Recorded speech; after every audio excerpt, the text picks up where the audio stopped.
Hey guys, just wanted to talk about what I've done with my Seadoo switch. It's a 18230 2024. Obviously the first thing I did was put in a big cover in my yard for it. Bought this off of Amazon. And then I also keep a tarp on it as well. And then I always like to keep the tongue connection to my truck covered too, since that sticks out from the trailer a little bit, just to keep it nice. I also put together this custom fishing seat, and just didn't want to pay 900 bucks for the Seadoo one, and this was a real easy build.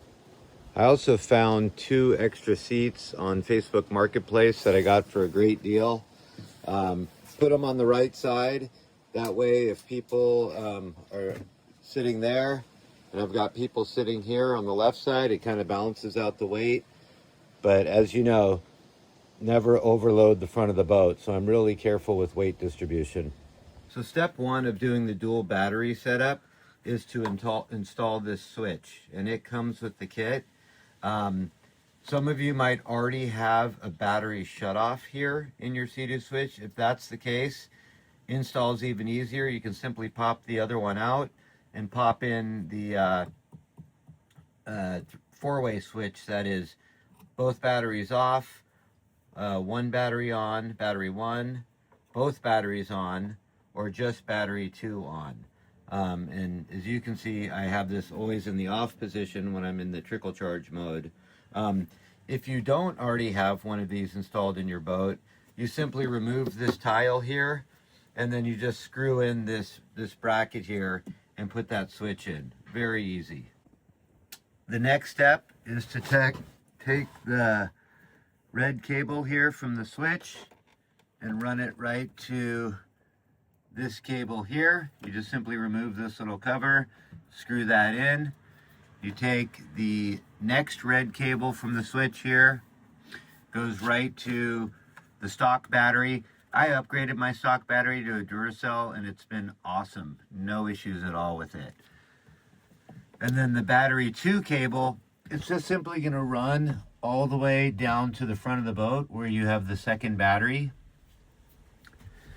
And then the ground from the second battery is actually going to attach to the stock battery here.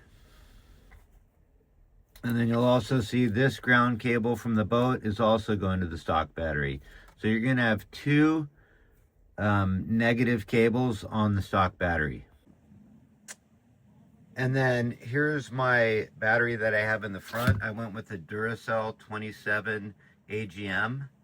And you will need to remove this. Super easy. Just pull off these tabs here, remove these little plastic pieces, pull this off, and then you can feed the cables from the switch back here along the side under here, and maybe do some zip ties, and then run it through this hole at the bottom there and connect it right to your battery. And the kit will come with that battery box and the strap, so super easy to do.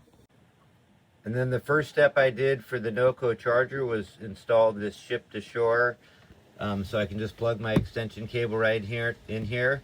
Just put a 2-inch hole in here, pop this right in. And then this piece here is super easy to remove. There's no screws, just some plastic tabs. Take this off. And I went with the NOCA Genius 2X2. You can see it there. I just, you can double-sided tape it. I used industrial Velcro to keep it there, and it's definitely not going anywhere. And you can see both my batteries are charged. Just make sure that's set to AGM if you're using AGM batteries. And then the female end of that ship to shore plug just comes right through, and then you plug the charger into that, and then the charger is getting power from the extension cable that's coming from my house. And you can see there's a hole there, or a cutout there, and there's another one right here. And so I just ran the cables down that. You will need to remove the captain's chair And it's very simple. Just remove these 2 screws. You only need to remove these 2 screws. And then you just pop these off. And then remove those 4 screws. The seat will come right off. And the reason you do that is you can see here, that hole that I showed you before. You can run the cables back and pull them right through here. And there's already a space to do that. You will need to take this rubber grommet off. It's just got a zip tie on the other side to get these cables through. Just make sure you replace that zip cable because that's what's helping keep that waterproof. So you can see the cables coming from the NOCA charger. I just ran them along here, zip tied them over, and then the first one is going to my battery here. And then I popped the other one right through that hole there. It's zip tied to the top, and it's just running right to the front of the boat to my second battery. Really easy to do. And guys, you can go, there's several NOCA Genius chargers. There's the 5x2, which charges at 5 amps. There's the 10x2 that charges at 10 amps. I went for the 2x2 for a couple reasons. One, I'm trickle charging. I'm not killing my batteries and need to charge them extremely quickly. And a 2 amp charge per battery is perfect. But more importantly, I like the 2x2 NOCA Genius because it comes with the quick connect cables. And it includes 2 10-foot cables with it. So right out of the box, I had enough cable length to run all the way to the front battery, and obviously to the battery in the back here. You probably only need 4 feet to get there. And I just wound up the extra cable and zip tied it. But with the other chargers, you only get 6 feet. So you're gonna have to make extension cables, add the eyelets, do some crimping, you know, people suggest even a little solder just to make sure it's solid. And then you need to probably add a bus bar to run those cables. It's more work personally. And this is just so easy. And I love the quick connects. You know, you can remove them, remove that cable, and then there's a little cap on it and just leave it there. Mine are always connected. So the only thing I need to do now when I take the boat out is pull out that extension cable from the wall. And yeah, I mean, highly suggest if you want to do the dual battery solution, you do it yourself. Originally, I called a couple dealers. I mean, I was quoted anywhere from $500, $600, $700 to do this. And it's just, there's no reason. It's so simple. Anyways, that's what I did, and it's working great for me. Oh, one other thing. I did end up buying, it was 15 bucks to buy one extra set of the NOCA Quick Connect cables. It really depends on the post size of your battery. I'm using the M10. So like my front AGM battery, the post that you put the eyelet on, it might not fit because the ones that come with that charger are pretty small. They're more for like a ATV battery. But anyways, I'm going to put links to what I purchased in this video. And oh, and one last thing. I did purchase the Seadoo console helm cover. I don't know. I like protecting my stuff. Like I said, I mean, I've got a roof over this thing. I want to protect the console. And then I normally have a tarp over my boat. I took it off to kind of show this video. But yeah, loving the boat.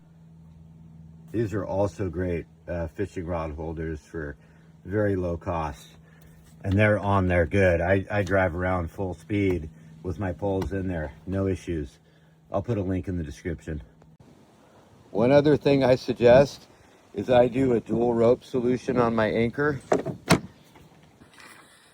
The reason I do that is sometimes that anchor can really dig in if it's a windy day and there's a lot of current. And it happened to me before where I drove around, I did everything you're supposed to do and could not get that anchor up. So the reason I added the dual rope solution is that you put one of the ropes in the top portion of the anchor and one in the standard position. And it allows you to pull up on one of the ropes. It helps lift that anchor up. and get it out. Haven't had a problem since. Just my 2 cents. Last thing I'd say is we love our Seadoo switch. We went with the 18 230 2024. Since I bought it 3 months ago, I've been out fishing every weekend except for once. You know, everyone's saying the same thing. I think it's common sense, but don't overload the front of the boat. Don't do high speeds and then squeeze the brake, and don't do high speeds and just let off the throttle all at once, because this thing will slow down quickly. And I don't know, some of the negative talk about this boat, I feel, is typically people just not following those basic rules. But I'm not here to preach stuff like that. Just noting, comments I've read, and we've had no issues with it. I have 5 adults on here, my granddaughter on here. We're, cruising 35, 38 miles an hour, and, we just balance the weight properly and absolutely love it. So thanks for watching. Hope this is helpful.